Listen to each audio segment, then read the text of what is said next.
Hammerheads. Thanks for tuning in. Right then, film review. A little bit different this one, because I'm going to review 3 films for you, right? 3 Australian films, my favourite 3. Well, there's a lot more Australian films that I like, but I can't do a video of them all, can I? I believe Hero bloody weekend. But I work with this lad, right? Fellow author like me. His book's not as good as mine. But he used to live in Australia, right? Through most of his childhood, and he's still got the accent and all that. And we were talking about films once at work, and he says, "You haven't made many good films in Australia. They've made more good ones than bad ones, actually." So I don't know what ones he's been watching. Anyway, first one. I mean, I've reviewed this before in one of my old videos, so I'll make it brief. Well, you might have seen that one, you might not have. Wolf Creek, right? Very good, very creepy film, that. Oh yes, it's very eerie indeed. I mean, it's released in 2005, in January, I think it was. Director Greg McLean, and starring John Jarratt. Oh, he's a right psycho in that. Nathan Phillips, Ketsi Morassi, and oh god, who else is in it? It's hard to bloody see this friggin' thing, man. Anyway, someone else.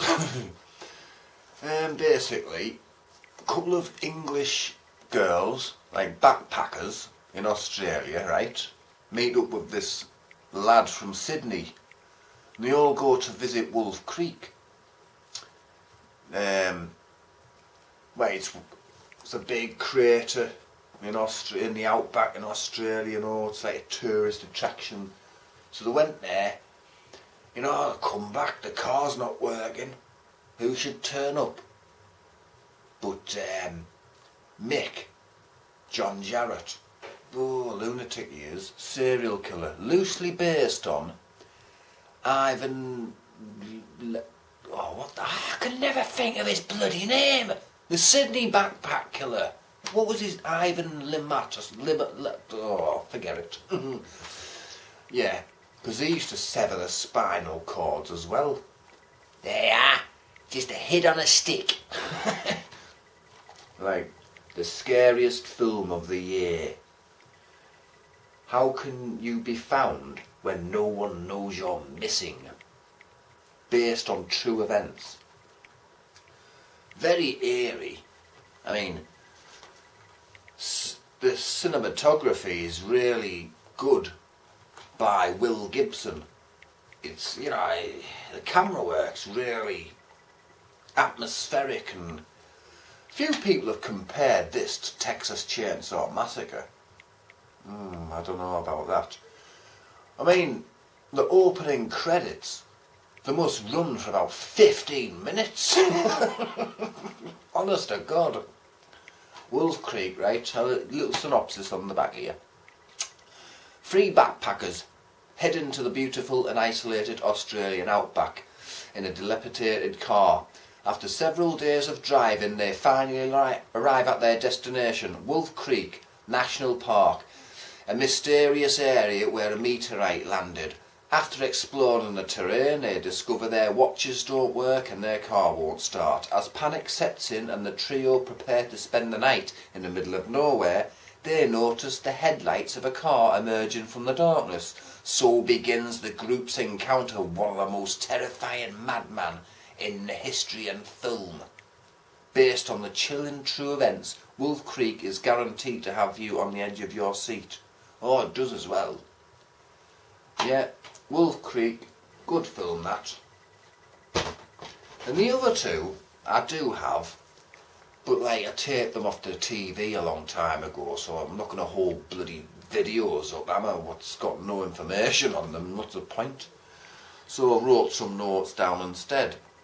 Now this film, another very creepy one from 1978, The Long Weekend. Yeah. Directed by Colin Eggleston, starring John Hargreaves and Bryony Behetz, however you pronounce it. She was in a few episodes of Prisoner Cell Block H. Released in 1978.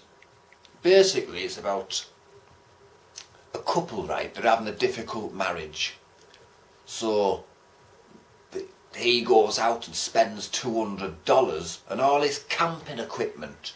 Oh, let's go camping for the weekend. That'll wash all our problems away, he's thinking. And she's like, ooh.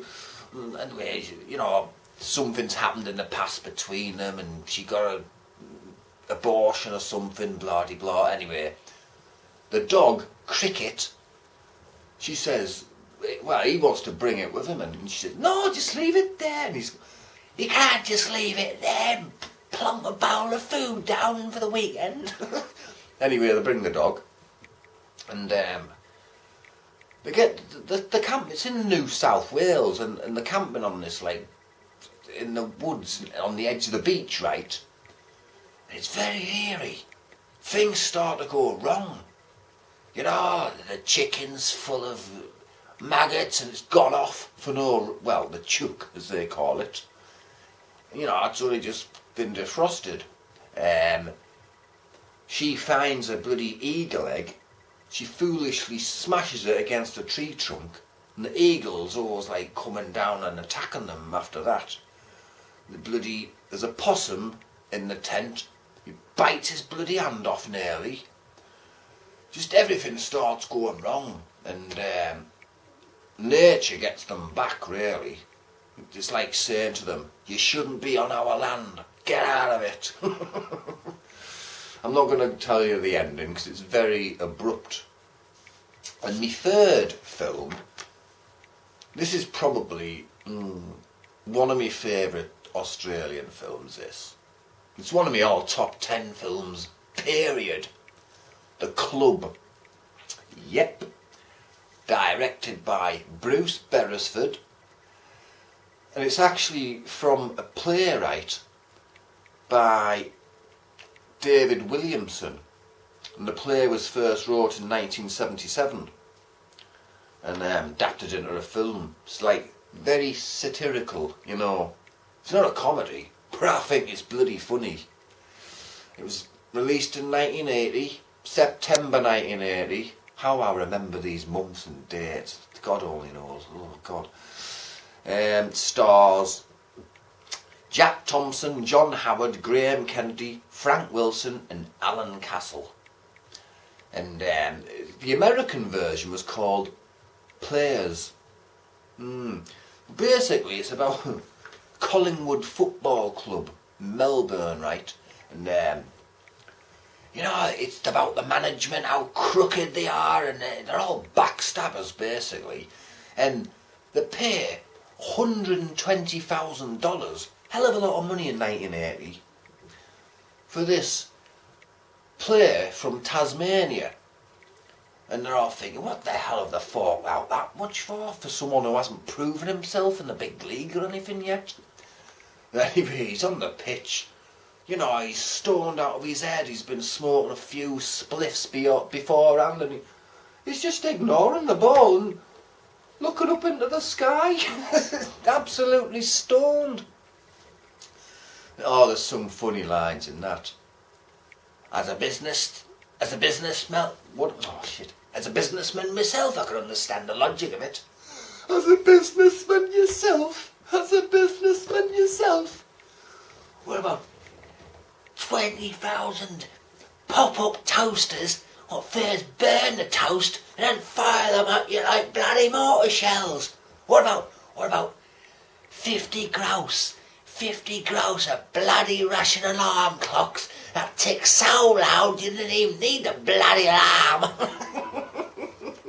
Oh, my Australian. My Australian accent is shit sometimes. I'm not in an accent mood today. It's like Wolf Creek when Mick goes, "Nothing like rainwater from the top end." He says that a couple of times before he poisons them. Yeah, there's me 3 films, right? Australian films. Wolf Creek, The Long Weekend, and The Club. Incidentally, The Long Weekend has been remade in 2008. I don't know what it's like, I haven't seen it. Also Australian. Well, obviously it's got to be, hasn't it, really? Goodbye, hammerheads!